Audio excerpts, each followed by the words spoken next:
우리 오늘 요시야의 예배 제목을 말씀의 길을 걷다라고 이렇게 또 했습니다. 정해보았습니다. 오늘은 열왕기의 그 마지막으로 하나님께 신실했던 그 선왕이라고 하죠. 이렇게 선한 왕의 모습을 이제 보게 될 텐데 요시야를 통해서 그 내용을 살펴보기 원합니다. 그 전에 먼저 지난주 히스기야 왕에 대한 부분도 잠시 복습하면 좋겠습니다. 히스기야는 기도의 사람이라고 말씀드렸죠. 기도의 사람. 히스기야 하면 하나님이 힘 주신다, 능력을 주신다, 그런 이름을 가지고 있는데 정말 기도할 때 하나님이 그렇게 하셨구나 이렇게 기억하면 좋겠습니다. 기도할 때 하나님께서 히스기야에게 잃어버린 두 가지를 회복해 주셨어요. 이제 두 가지의 기도를 했죠. 첫 번째 기도가 그에게 맡기신 그 나라, 결국 그가 사역해야 할 그 사명의 자리를 다시 회복하는 그런 은혜를 허락하셨습니다. 지난 주일에 히스기야가 그것을 위해서 어떻게 기도했는지를 우리가 자세히 한번 살펴보았고요. 두 번째가 그의 건강도 회복하셨습니다. 지난주 수요일 날 우리가 이 부분을 함께 나누었는데요. 히스기야가 이제 죽을 병에 걸렸습니다. 그럼에도 불구하고 하나님이 그의 생명을 15년을 더 연장했어요. 여러분, 왜 하나님께서 히스기야에게 15년이라는 시간을 더 연장해 주셨을까요? 그리고 그것을 약속하시면서 아하스의 해시계가 뒤로 10도 물러갔을까요? 이제 아하스는 히스기야의 아버지거든요. 네, 굉장히 궁금한 눈빛으로 저를 바라보고 계신데, 네, 궁금하신 분들은 오늘 목장 모임 시간에 수요 예배에 참석했던 목원에게 물어보시면 답을 잘 할 수 있으리라고 생각합니다. 중요한 것은 히스기야의 첫 번째 기도와 두 번째 기도가 내용은 다른 것 같지만 그 응답은 똑같았다는 점이에요. 첫 번째 기도를 통해서 히스기야는 자신이 다시 섬겨야 할 그 공동체가 회복되는 기회를 하나님이 허락하셨어요. 그리고 두 번째, 자신의 그 건강, 죽음의 문제도 해결됨으로 인해서 결국 그의 남은 인생 동안, 남은 인생의 힌트가 있습니다, 여러분. 그 남은 일생 동안 하나님의 사역에 온전히 집중할 수 있는 기회를 다시 주신 거예요. 그래서 그의 건강을 통해서도 하나님의 사역에 집중할 수 있는 기회를 하나님이 다시 허락하신 것입니다. 그래서 예수님께서 너희는 먼저 그의 나라와 그의 의를 구하라, 그리하면 이 모든 것을 너희에게 더하신다 말씀하셨는데, 그와 동일한 기도를 한 것이 히스기야의 기도였습니다. 하나님, 저의 모든 환경적 어려움이 있지만 먼저 하나님의 사역을 위한 헌신을 작정하며 기도할 때에, 그렇게 기도하면 하나님께서 그 사역을 감당할 수 있는 모든 환경과 방법도 해결해 주시고, 또한 그것을 할 수 있는 감당할 힘도 허락하여 주시는 줄 믿습니다. 제가 히스기야의 이 설교를 사실은 준비하면서 예전부터 하나님, 이 말씀이 선포되는 동안 우리 교회에 히스기야처럼 정말 기도할 사람이 다시 일어나게 해달라고, 그리고 히스기야처럼 정말 그 모든 환경과 그 모든 건강이 다시 회복되어서 하나님께 헌신할 수 있는 자들이 회복되게 해달라고 제가 그러한 기도의 마음으로 참 많은 기도의 시간을 가진 적이 있습니다. 그래서 이 히스기야 왕을 그냥 보내기가 너무 아쉬워서 오늘 다시 한 번 더 이렇게 말씀을 드립니다. 기도의 중요성을 말씀을 드리는 것이죠. 여러분, 아직 기회가 남았습니다. 돌아오는 부흥회에서 먼저 하나님의 나라와 의를 간절히 구하고, 또 하나님이 우리 공동체를 회복하게 하시는 것이 나를 통해서 사용될 수 있는 그러한 복된 일이 될 수 있도록 여러분 기도의 자리로 모두가 나오시기를 부탁드립니다. 자, 이제 오늘은 이제 13대 남유다의 13대 왕이 히스기야였죠. 그 13대 히스기야 왕의 아들의 아들의 아들, 증손자라고 할 수 있는데 제 16대 요시야 왕에 대한 말씀을 살펴보고자 합니다. 요시야, 요시야는 하나님이 도우신다 이런 뜻이에요. 근데 요시야 하면 우리가 기억해야 하는 것은 바로 이 사람은 말씀의 사람이다라는 거예요. 말씀의 사람. 무너져 가던 그 이스라엘을 기도로 회복했던 사람이 히스기야라면 이 말씀으로 다시 회복했던 사람이 누구라고요? 바로 이 요시야입니다. 자, 오늘 우리 본문의 마지막 구절을 한번 읽어보겠습니다. 이 요시야를 향해서 성경이 이렇게 기록하고 있습니다. 같이 한번 읽어볼게요. 시작. 요시야와 같이 마음을 다하며 뜻을 다하며 힘을 다하여 모세의 모든 율법을 따라 여호와께로 돌이킨 왕은 요시야 전에도 없었고 후에도 그와 같은 자가 없었더라. 그럼 요시야는 말씀을 대충 본 사람이 아닙니다. 어떻게 보았어요? 마음을 다하며 뜻을 다하며 힘을 다하여 그 말씀에 집중하기 위해서 온 노력을 다한 사람이에요. 정말 온 마음을 내가 어떻게 하면 말씀에 조금 더 집중할 수 있을까 하는 그런 노력을 한 사람임을 알 수 있습니다. 지난주에 우리 목장 탐방을 하면서 이 말씀 적용을 나누는데 이렇게 고백하는 분들이 여러 목원들이 있더라고요. 히스기야의 기도를 보면서 야, 나의 기도의 모습을 이제 돌아보았다. 그래서 본인도 처음에는 그냥 길 가다가 그냥 기도하고 아침에 일어나서 대충 기도하고 자기 전에 그냥 누워서 적당히 그냥 감사합니다 이렇게 기도했는데 히스기야의 기도를 보니까 그렇게 하면 안 되겠다. 이제 그러한 결단을 하게 되었다. 꼭 적어서 한번 기도해 보겠다. 뭐 이러한 결단들도 있었습니다. 그렇게 결단하신 분들은 한 주간 그렇게 사셨나요? 네, 살았을 줄 믿습니다. 네. 오늘 요시야의 왕의 말씀을 보면서 동일하게 우리가 그 태도에 대한 결단이 필요합니다. 내가 말씀에 대해서 대충 일주일에 한 번 어쩌다가 걸리면 보는 것이 아니라 정말 집중해서 봐야 되겠구나. 사실 말씀을 보는 자세가 바뀌어야 되는 거거든요. 요시야를 통해서 오늘 그 하나님께서 칭찬하시고 이 사람은 정말 말씀의 사람이다 라는 그러한 칭찬을 받게 되는 그러한 소망을 갖는 이 시간이 되기를 바랍니다. 그렇게 되면 어떻게 해야 될까요? 오늘도 세 가지를 한번 나눠보게 될 텐데 요시야를 통해서 우리가 알 수 있는 첫 번째는요, 말씀 앞에서 자신의 발걸음을 멈춰야 합니다. 말씀 앞에서 어떻게 한다고요? 자신의 발걸음을 멈춰야 합니다. 요시야에 대한 설명이 22장부터 시작이 됩니다. 22장에 나오는 요시야의 그 첫 설명을 한번 우리가 1절과 2절을 통해서 같이 한번 읽어봅시다. 시작. 요시야가 왕위에 오를 때에 나이가 8세라 예루살렘에서 31년간 다스리니라. 요시야가 여호와 보시기에 정직히 행하여 그의 조상 다윗의 모든 길로 행하고 좌우로 치우치지 아니하였더라. 네. 이 남유다의 16대 왕이라 그랬죠. 네. 요시야가 왕이 된 때가 8살이었어요. 8살. 여러분, 8살에 왕이 되니까 참 좋겠다 라고 생각하는 사람은 생각이 조금 짧은 생각일 수 있습니다. 8살밖에 되지 않았는데 왕이 되었다라는 말은 지금 무슨 뜻이에요? 그의 아버지가 빨리 죽었다는 말이에요. 그 어린 아들을 두고 빨리 죽을 수밖에 없어요. 그의 아버지는 왕이었어요. 여러분, 왕이 빨리 죽었습니다. 어떤 일이 있었을까요? 그 집안에 어떤 일이 있었는지가 21장 후반에 보면 나옵니다. 거기에 보면 요시야의 아버지가 왕으로 있을 때 반역이 일어났어요. 사람들이 저 왕을 죽이고 다른 사람을 세우려고 했는데 그러나 그것이 실패해서 다른 사람들이 이 반역한 사람들을 다 죽였습니다. 자, 그 모든 어떤 반역이 실패로 끝나고 나서 이제 남은 핏줄 가운데 세워질 수밖에 없는 그 왕이 되어야 하는 사람은 8살밖에 안 되는 요시야밖에 없었던 거예요. 그래서 요시야가 8살에 왕이 되었습니다. 자, 그렇다면 이 요시야가 어린 나이에 왕이 되었을 때 그 궁전은 어떤 상태인가요? 피비린내 나는 그 권력의 다툼 가운데에 그 소용돌이 안에 요시야는 있는 거예요. 그러면 그 요시야가 8살 때부터 아주 열심히 나라를 잘 다스려 갈 수 있었을까요? 그렇지 못했죠.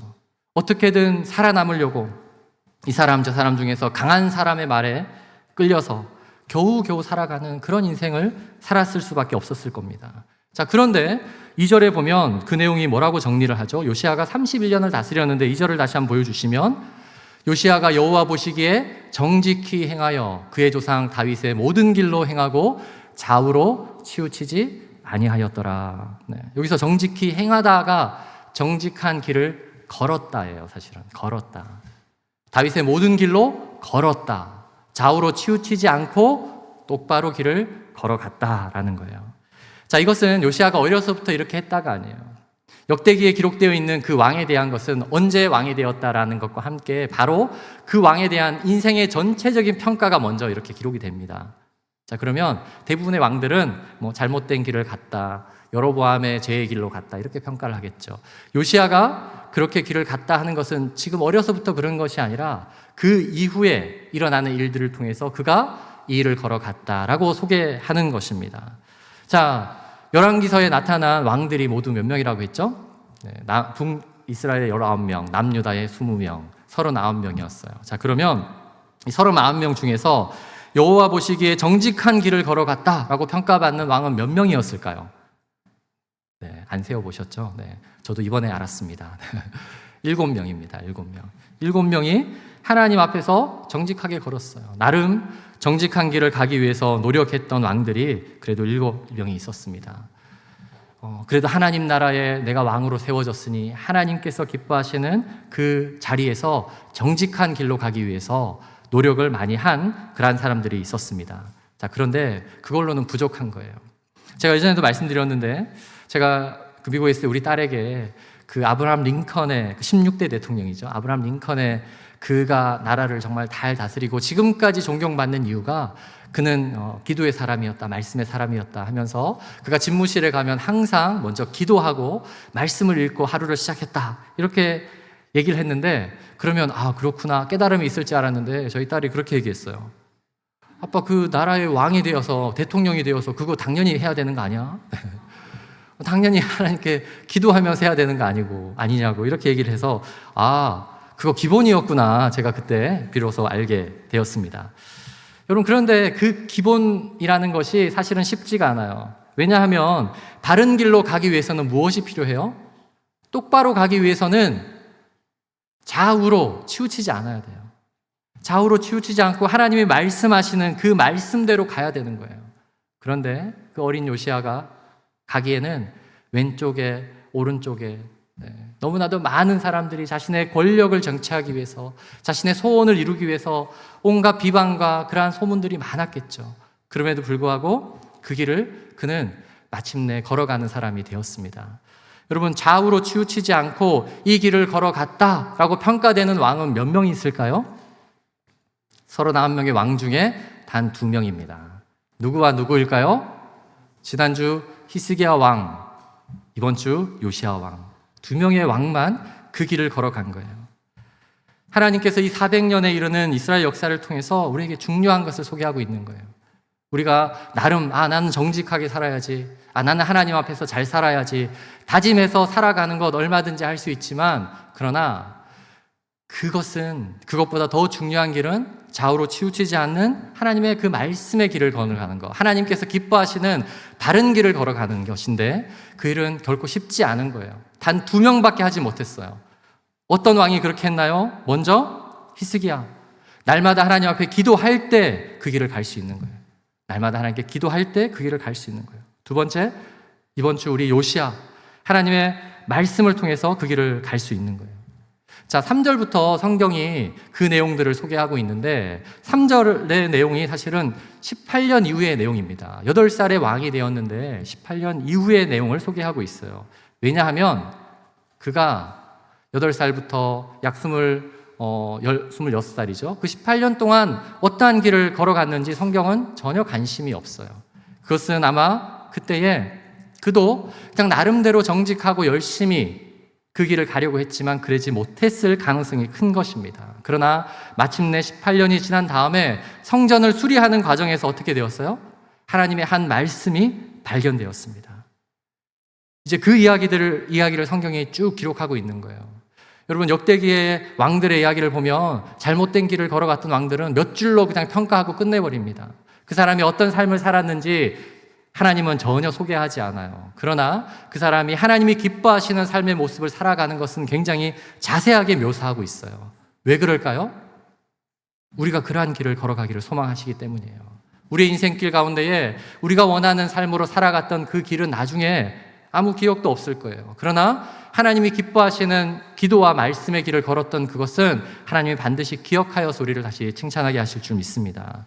자, 그 말씀이 발견되었을 때에 요시야는 어떻게 했을까요? 11절인데 같이 한번 읽어보겠습니다. 그 말씀을 처음 들으며 그가 이렇게 반응했습니다. 시작. 왕이 율법책의 말을 듣자 곧 그의 옷을 찢으니라. 율법책의 말, 하나님의 그 말씀을 처음 그가 듣자 어떻게 했어요? 그의 옷을 찢었습니다. 이때 요시야가 26살이라고 그랬죠. 스스로 자신의 그 왕복을 찢었어요. 이것이 무엇을 의미할까요? 이전까지 내가 18년간 자신의 그 삶으로 살아온 그 모든 방식들을 이제 찢어버리는 거예요. 때로는 살기 위해서, 때로는 이기기 위해서, 때로는 더 강한 모습을 보이기 위해서 자신이 입어야만 했던 그 왕복, 이제 어떻게 합니까? 하나님의 말씀 앞에서 찢어버리는 거예요. 그 왕복이 이제 나를 이끌어가는 것이 아니라 나는 하나님의 말씀으로 다시 살아가겠다. 철저한 회개의 순간이라고 할 수 있습니다. 여러분, 우리가 신학적으로 회개라는 것은 이렇게 유턴이라고 얘기를 하거든요. 유턴. 자, 그래서 유턴이라는 것은 가다가 길을 돌이키는 거예요. 자, 그러면 그 가다가 길을 돌이키기 위해서 무엇을 먼저 해야 되나요? 네, 일단 멈춰야죠. 네, 멈춰서 유턴해야 됩니다. 가면서 유턴하는 것이 아니라 멈춰서 유턴하는 거예요. 그리고 우리가 때로는 잘못된 길을 가고 있죠. 사실은 우리가 말씀과 기도로 한 주간 내가 말씀과 기도 전혀 보지 않았다. 그러면 사실 우리의 길은 대부분 잘못된 길을 가고 있는 거예요. 그러면 그 길을 우선 어떻게 해야 됩니까? 멈춰야 되는 거예요. 우선은 멈춰야 되는 거예요. 멈춰서 그런 다음에 어떻게 해야 될까요? 어디로 가야 되는지 이제 확인해야 되는 것이죠. 우선은 가는 길을 멈추는 것이 중요합니다. 그리고 어디로 가야 되는지 다시 확인하기 위해서 필요한 것이 무엇일까요? 바로 말씀에 대한 경청입니다. 말씀에 대한 경청. 자, 두 번째, 그래서 말씀 안에서 하나님의 뜻을 자세히 경청해야 합니다. 어떻게 해야 된다고요? 말씀 안에서 하나님의 뜻을 자세히 경청해야 합니다. 자, 그러한 모습이 이 요시야 왕이 그러한 모습을 하였다라는 성경의 이 하나님의 평가의 말씀이 22장 19절에 기록되어 있습니다. 같이 한번 읽어보겠습니다. 시작.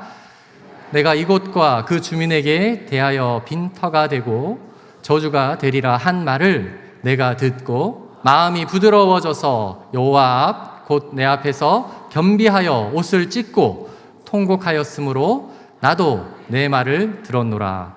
여호와가 말하였느니라. 요시야에게 처음 들려진 그 말씀을 자세히 살펴보니까 내가 지금 가고 있는 길을 계속 가면 어떤 일이 일어난다고요? 이 땅이 텅 빈 땅이 되는 거예요. 그리고 나와 함께 모여있는 그 사람들이 축복이 아니라 저주를 받게 된다는 거예요. 그것이 너무나도 그에겐 두려웠을 것입니다. 그리고 그때 그는 멈춘 다음에 이제 경청하기 시작합니다. 그래서 이어서 반복적으로 나타나는 단어가 바로 히브리어 경청하다라는 단어가 샤마라는 단어예요. 여러분, 샤마라는 단어 혹시 들어본 적 있습니까? 샤마, 이것은 그냥 대충 듣는 것이 아니라 아주 집중해서 듣는 거예요. 모든 것을 멈추고 주의를 기울여서 집중해서 듣는 모습을 샤마라고 합니다. 그래서 때로 이 단어는 순종이라는 단어로 번역되기도 합니다. 순종하는 거예요. 순종은 뭐죠? 무릎을 꿇고 엎드려 이렇게 그냥 기다리는 거잖아요. 마찬가지로 이제 그러한 자세로 듣게 되었습니다. 여러분, 신약 성경에서 율법학자들이 예수님께 이렇게 물었죠. 가장 큰 계명이 무엇입니까? 가장 큰 개념 무엇입니까, 예수님? 그랬더니 예수님이 뭐라고 대답하셨죠? 너는 마음을 다하고 뜻을 다하고 힘을 다하여 주 너의 하나님을 사랑하라, 이렇게 말씀하셨어요. 자, 예수님이 하신 이 말씀은 신명기 6장에 나오는 내용이에요. 자, 그런데 그러면 하나님을 사랑하는 것이 무엇이지? 신명기 6장 3절부터 이어지는 단락입니다. 3절부터 5절까지예요. 자, 그 말씀을 우리가 한번 같이 읽어보겠습니다. 자, 그곳에 바로 이 샤마, 경청이라는 단어가 나오는데 신명기 6장 3절에서 5절을 같이 한번 우리 큰 목소리로 읽어보겠습니다. 시작. 이스라엘아, 듣고 삼가 그것을 행하라. 그리하면 내가 복을 받고 내 조상의 하나님 여호와께서 내게 허락하심 같이 젖과 꿀이 흐르는 땅에서 내가 크게 번성하리라. 여기까지 보시면, 앞쪽에 다시 한번 3절 보시면 이스라엘 듣고 말씀에 경청하고 샤마 이스라엘, 그런 다음에 행하라. 행하라가 무슨 단어라 그랬죠? 걸어가라 라고 했죠. 4절도 같이 읽습니다. 4절 시작. 이스라엘아, 들어라. 우리 하나님 여호와는 오직 유일한 여호와시니. 5절 시작. 너는 마음을 다하고 뜻을 다하고 힘을 다하여 내 하나님 여호와를 사랑하라. 여러분, 그러니까 내 마음을 다하고 뜻을 다하고 힘을 다하여 내 주 하나님 여호와를 사랑하는 가장 중요한 방법은 무엇이에요? 하나님의 말씀에 경청하는 데서부터 시작하는 거예요. 하나님을 가장 사랑하는 방법, 하나님의 말씀을 경청하는 데서 여러분 시작됨을 기억하시기 바랍니다. 경청이 중요합니다.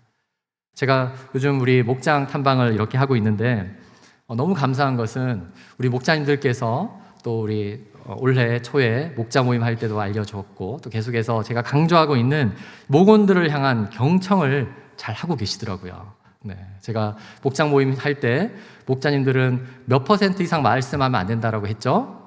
30%. 네.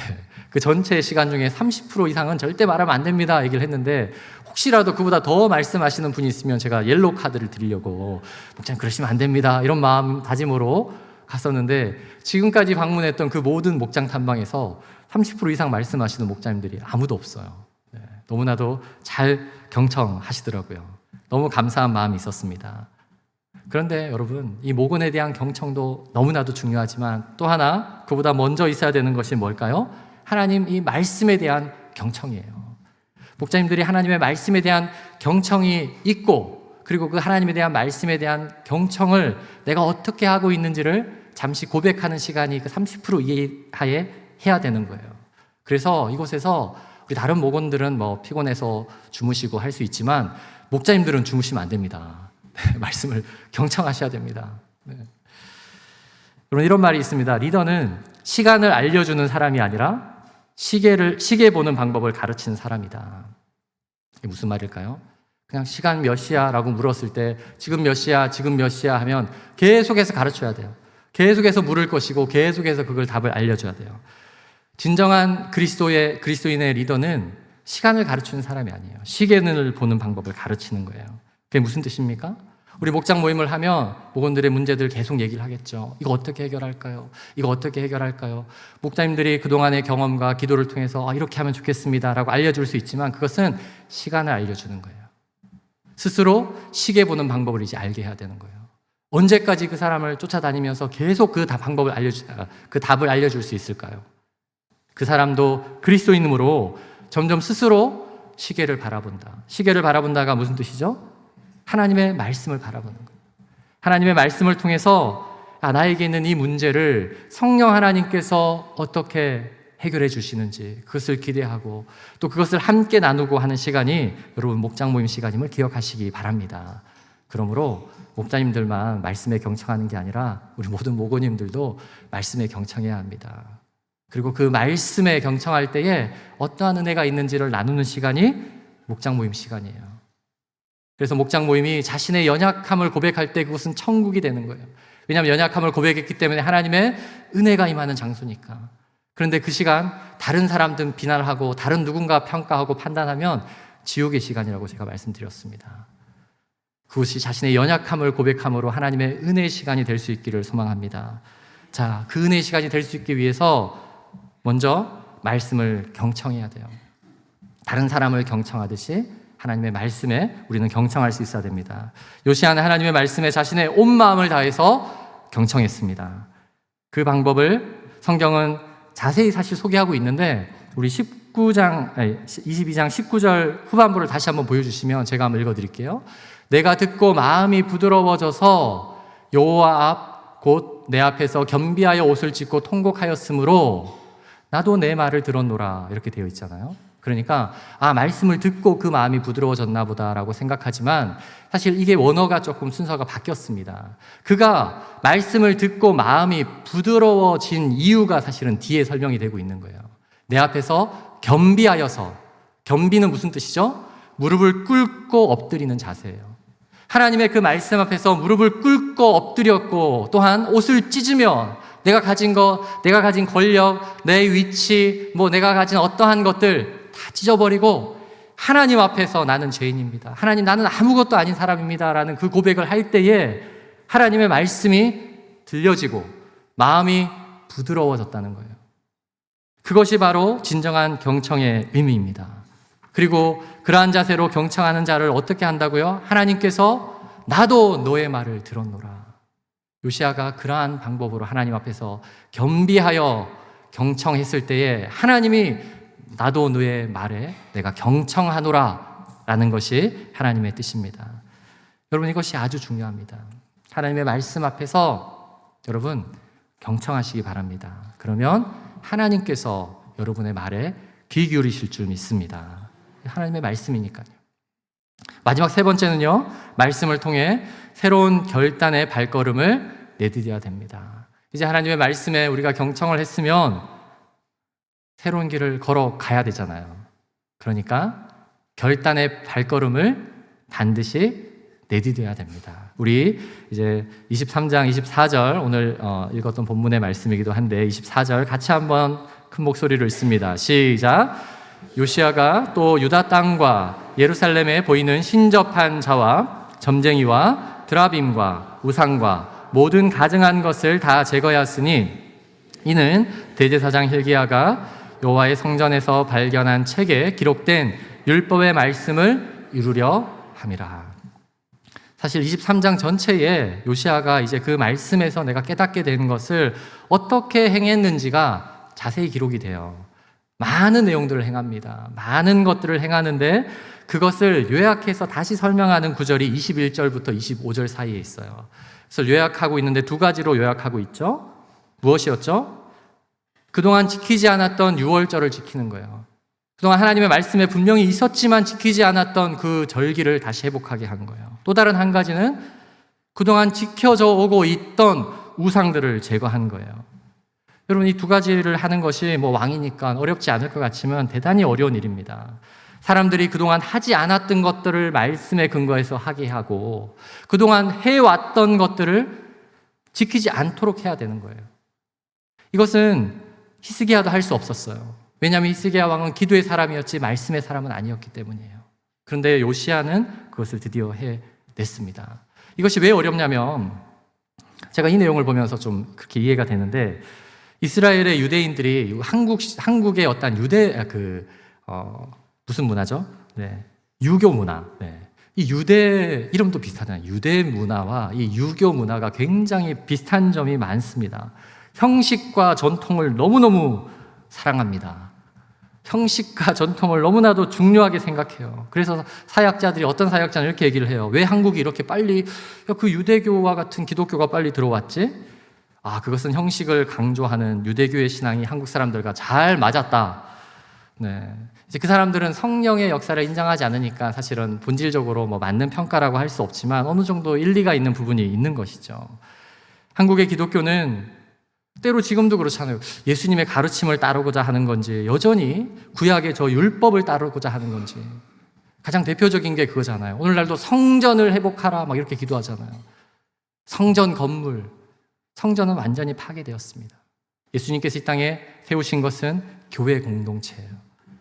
그런데 여전히 그 성전을 회복하기 위해서 노력하는 사람들이 있습니다. 물론 그 의미를 가지고 있는 것이 교회이지만 그 건물 외형적인 것을 추구하는 것이 어떤 구약의 잘못되어진 모습들을 그대로 가져오려고 했기 때문입니다. 그래서 이런 얘기를 많이 하죠. 예수님도 지금쯤 한국교회에 오셨으면 금방 쫓겨났을 것이다. 구습과 전통을 중요시하는 문화에서 비록 하나님의 그 말씀에 근거한 변화에도 불구하고 그 변화를 이루는 것은 결코 쉽지 않은 거예요. 쉽지 않은 거예요. 지금 요시야는 이스라엘의 거의 마지막 왕이거든요. 수백 년의, 400년의 전통이죠. 그 솔로몬이 타락한 이후에 지켜져 왔던 그 우상을 향한 예배들, 그 이후에 지켜지지 않았던 그 어떠한 절기들을 다시 회복해오는 것 결코 쉽지 않았습니다. 그가 이것을 바꾸기 위해서 얼마나 많은 노력들을 했을까요? 이제 그 구절들이 여러 가지가 있는데 그 중에 15절을 한번 제가 읽어드릴게요. 또한 이스라엘에게 범죄하게 한 느밧의 아들 여로보암이 베델에 세운 제단과 산당을 왕이 헐고 또 그 산당을 불사르고 빻아서 가루를 만들며 또 아세라 목상을 불살랐더라. 여로보암 왕이 누굽니까? 솔로몬 이후에 갈라진 그 남유다의 첫 번째 왕이잖아요. 그때부터 지금까지 그가 세웠던 산당에서 여전히 저것을 섬기는 것이 하나님을 섬기는 것이다 하면서 하는 모습들이 있었습니다. 그것을 이제 없앤 거예요. 그것을 완전히 없앤 거예요. 어떻게 없앨 수 있었나요? 마음에 안 들어서 내가 신세되어서가 아니라 하나님의 말씀에 근거할 때 잘못된 길이 있었던 거예요.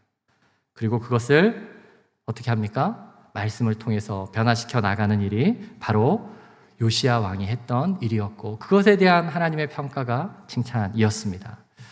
오늘은 마침 10월의 마지막 주일인데요. 10월의 마지막 주일은 우리가 뭐라고 얘기합니까? 종교개혁 주일이라고 얘기를 합니다. 왜냐하면 10월의 마지막 날 10월 31일이 바로 1517년 10월 31일 마틴 루터가 95개조 반박문을 비텐베르크 성당에다가 이렇게 딱 걸었던 그날을 기념하면서 이 10월의 마지막 날은 바로 종교개혁일, 그리고 이 주일을 우리가 종교개혁 주일로 지키는 교회들도 많이 있습니다.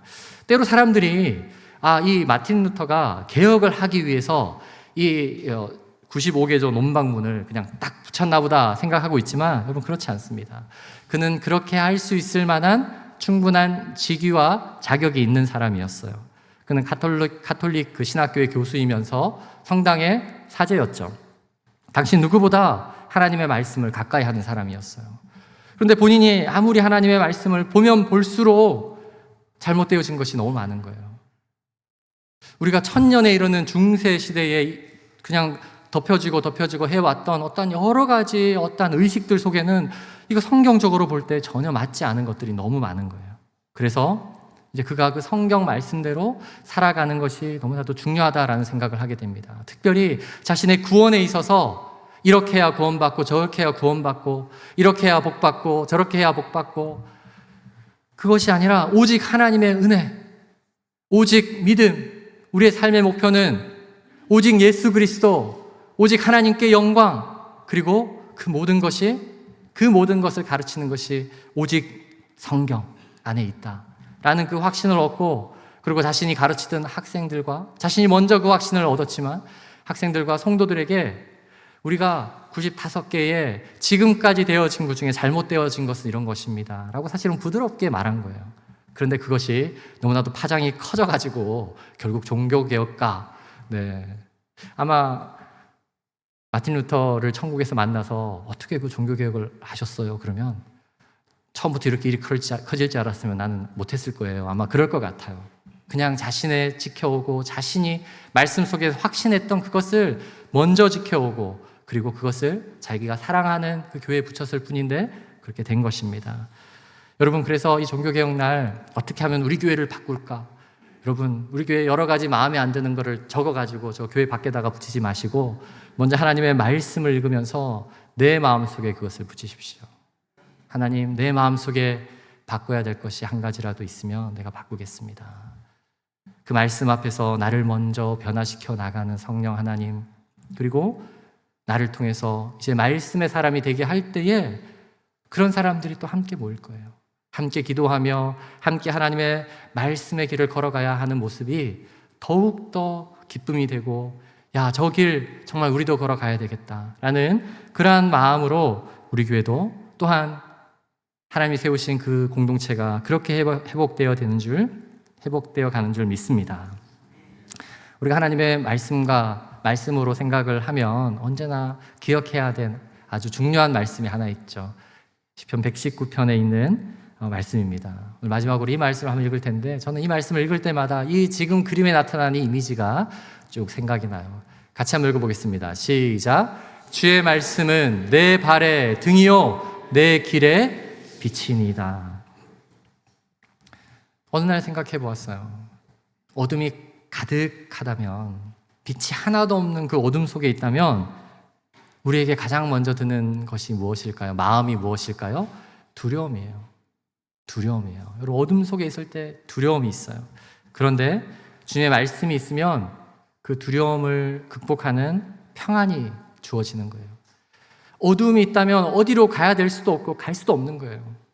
어디가 길인지도 알 수가 없어요. 그런데 왼쪽에서 오른쪽에서 앞에서 뒤에서 이 길이 맞다 따라오라고 막 부추기는 사람들은 너무 많아요. 그런데 그때 하나님의 말씀이 있으면 길이 보이는 거예요. 언제나 우리가 말씀을 펼 때마다 주님의 말씀은 나의 그 모든 두려움을 이기는 평안을 주십니다. 그리고 주님의 그 말씀은 내가 어디로 가야 하는지 분명히 알게 하시는 진리의 빛이 되십니다. 여러분, 그것을 다시 한번 확신하고, 그리고 그러한 길을 걸어가는 저와 여러분이 되기를 축원드립니다. 아멘. 우리 다 같이 한번 오늘 말씀을 결단하면서 찬양할 텐데요. 요시야의 이름이 무엇이라고 그랬죠? 하나님이 고쳐주신다, 도와주신다. 요시야. 히스기야는 하나님이 힘주시고 능력 주신다. 여러분, 이 긴 역사 가운데 이 두 명은 꼭 기억하십시오. 내가 힘이 없고 능력이 없는 것 같으면 여러분, 기도의 자리로 나아가세요. 내가 고칠 필요가 있고 무언가 변화될 필요가 있다면 말씀의 자리로 나아가십시오. 하나님이 그 일을 이루실 것입니다. 우리가 다시 한번 이 찬양으로 결단할 때 하나님의 말씀 앞에서 이제 홀로 서겠습니다. 그리고 또 하나님께서 원하시는 말씀의 길을 걸어가는 한 주간 되게 하여 주시고, 또 우리 부흥의 기간을 통해서 하나님의 말씀의 음성이 들려지는 축복이 우리 교회에 있도록 우리가 한번 이 찬양 고백하며 기도하는 마음으로 찬양하고 또 기도하도록 하겠습니다.